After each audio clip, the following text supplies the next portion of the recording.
Hello Taurus! Welcome dito sa iyong second week of the month reading. But don't worry Taurus, kahit late mo ito mapanood kasi lahat naman ng readings ko dito ay timeless. I'm purporting by the way.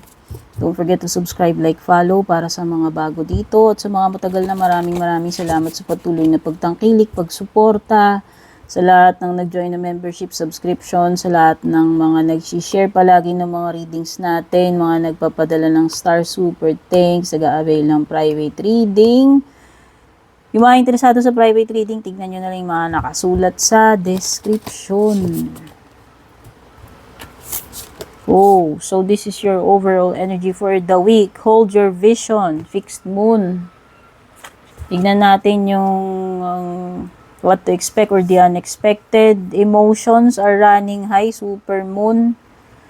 At possible outcome mo for this week, it's time to take action. Mukhang mapipilitan kang gumawa ng paraan ngayong week na to, Taurus, yun yung indication nun. Check pa natin yung iba mo pang cards bago tayo magchikahan. Heart na naman, oh. Ulit yan. Kanina may ganyan. Kay Aries. Fish. Sight. Oh, sight. Nako. Crossroad. Mapipilitan ka talaga, dear, kasi lumitaw na sa outcome mo yung new moon in Aries. Tapos meron ka pang crossroad card dito. Mapepersa ka this week. Gumawa ng decision at mag-take ng action. Combo yan. Ngayon yung maliwanag dyan.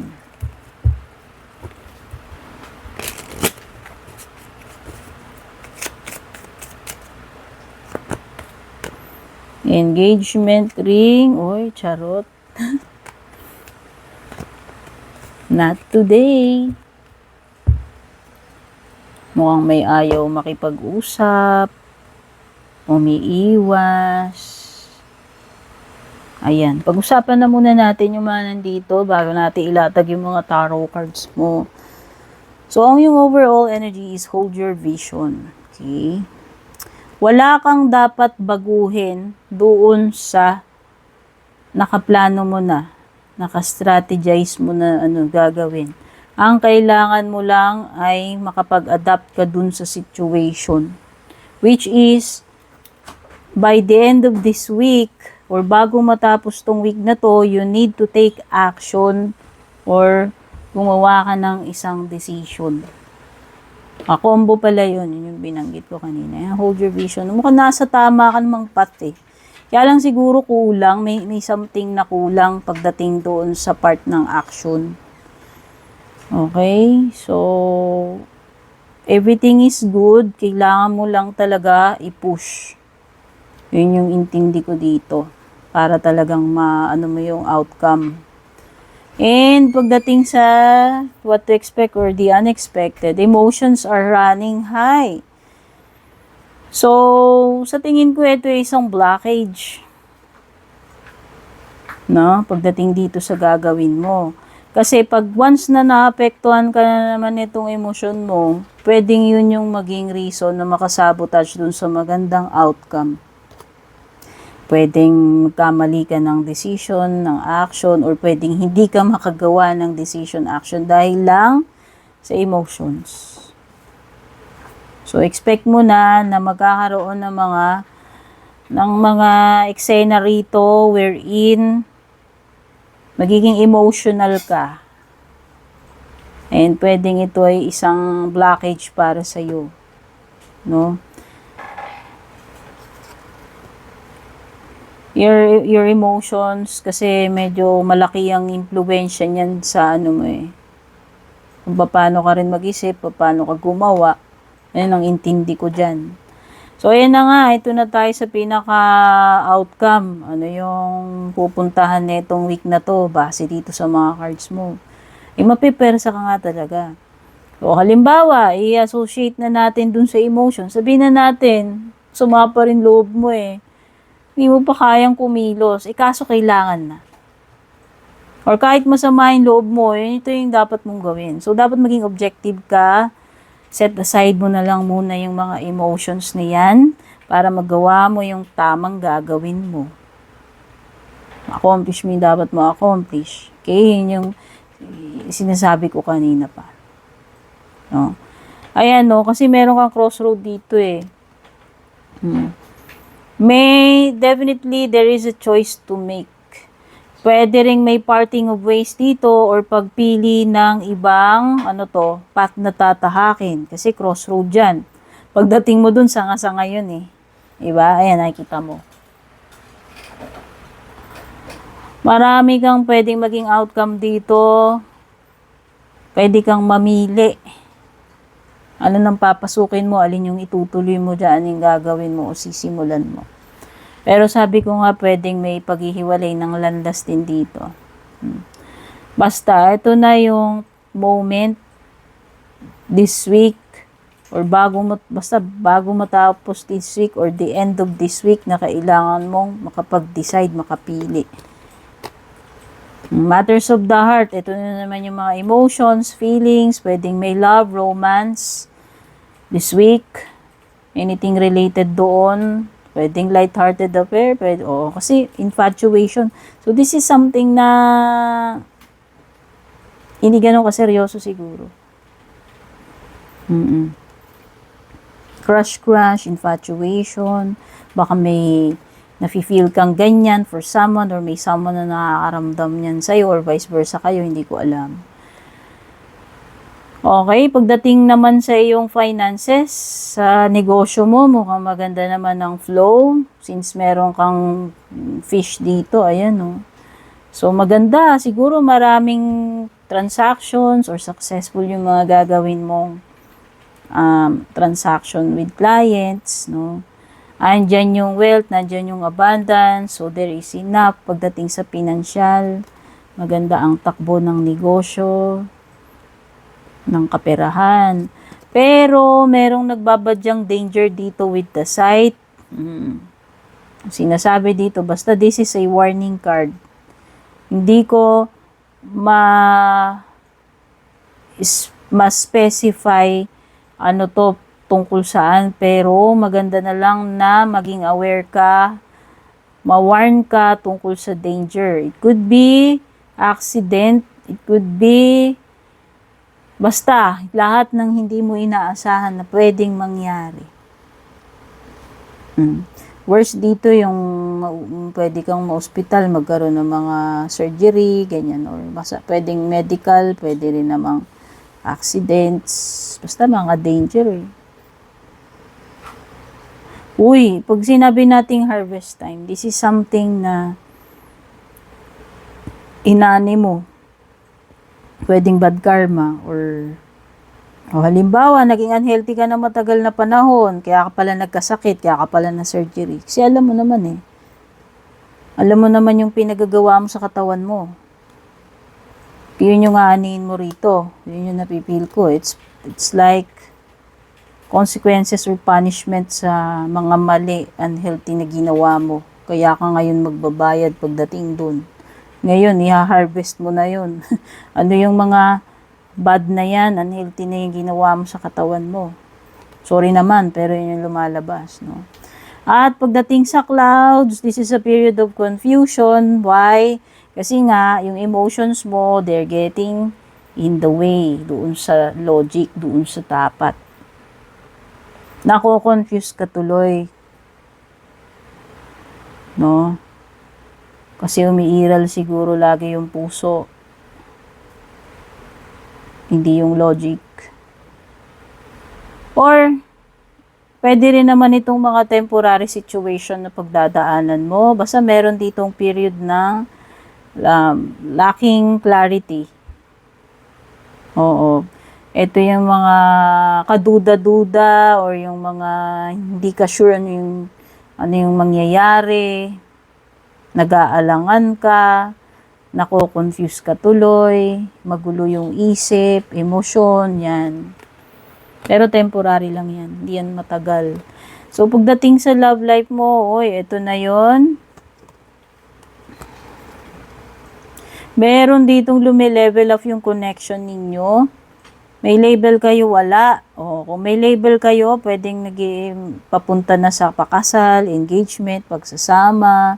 Kung wala pa kayong label, well, ayun na nga, nagkakakulay na yung mundo ninyo at medyo na-attach na kayo sa isa't isa, nahuhulog na kayo, nagkaagusto na kayo sa isa't isa. Basta, lumilevel up o pwedeng from friendship to mas malalim.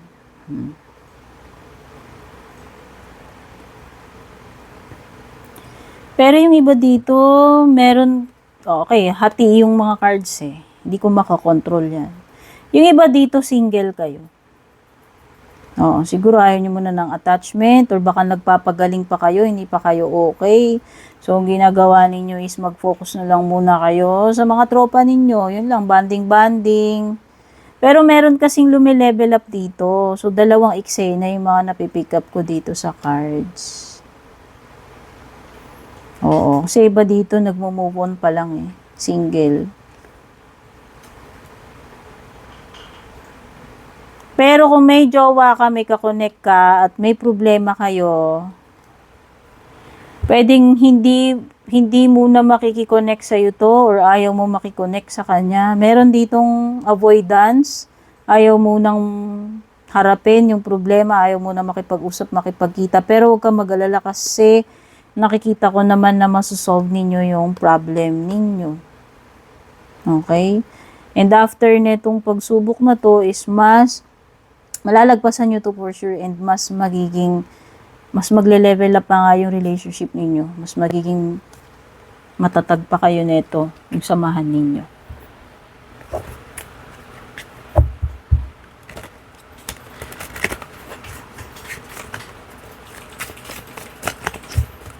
Siguro yung isa dito ay na-avoid niya yung confrontation. Ayaw niya muna. Whether ikaw yan o yung person mo. Okay? Kaya na mag-identify kung energy mo yan o energy ni person mo. Ha? Pagdating sa mga signs, merong Aries, merong Earth, Taurus, Virgo, Capricorn, may Air din. May Gemini. Sorry naman Taurus, at sa kalagitnaan ng pagbabasa ko ay biglang tumigil ang recording. So, kinailangan kong balikan to. Okay, pagdating sa mga signs na napipick up, pwedeng may Aries energy, pwedeng may Earth, Taurus, Virgo, Capricorn, pwedeng may Air, Gemini, Libra, Aquarius, Pacific, Gemini. Sa bottom ng deck mo, you have the 8 of Wands. Possible na may mga delays dito when it comes to communications, transactions, or travel, matters regarding work, business. Possible din na may mga intriga, inggit, rumors about you, kung may mga nagpapakalat man ng mga fake news. Ayan. Overall, if you are expecting mga kung ano man itong mga hinihintay mo, possible na may delay. Pero nakikita ko mukhang maganda when it comes to financial, sa trabaho. Possible nga iba dito, mas mataas sahod nyo ngayon o mas maraming sales or pwedeng may increase pagdating sa sahod o baka maraming OT, marami na pagbentahan, maraming naging clients, no? Marami kang makuklose na deal eh. So, you are very stable pagdating sa financial. You are confident, stable. Pagdating din sa mga larangan na wala kang problema. Some of you nga are single pa at mas focus ninyo is yung career ninyo. Iba, ayaw nyo abalahin ang sarili ninyo pagdating sa pag-ibig pero may posibilidad ng pagdating ng pag-ibig. Ayan. This is a serious relationship. You have the Lover's card.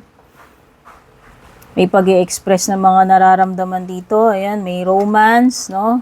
Lumitaw na yan sa heart card. Possible din na major decision talaga when it comes to, or turning point pagdating sa relationship, sa marriage, na involved din yung mga loved ones or career. Kasi meron ditong something na kailangan yung pagdesisyonan eh. Na involved ang hindi lang yung trabaho mo, kundi pati yung mga loved ones mo or asawa mo or partner mo. Pagdating sa health, mag-ingat talaga. May warning dito. You have 3 of swords and then sight card. Which is yung warning kanina about health, about surgery or accidents. Basta danger or warning sign to. Pwedeng iba naman you're experiencing grief, sadness, or loss. Possible yung iba kung kakaroon kayo ng mga heartbreaks, breakup, separation, or could be betrayal din. Minsan ito yun eh. Pero kung hindi naman siya related sa mga love life, breakup, pwede lang something na mahirap pagdaanan, masakit. No? Mahirap tanggapin, ganyan.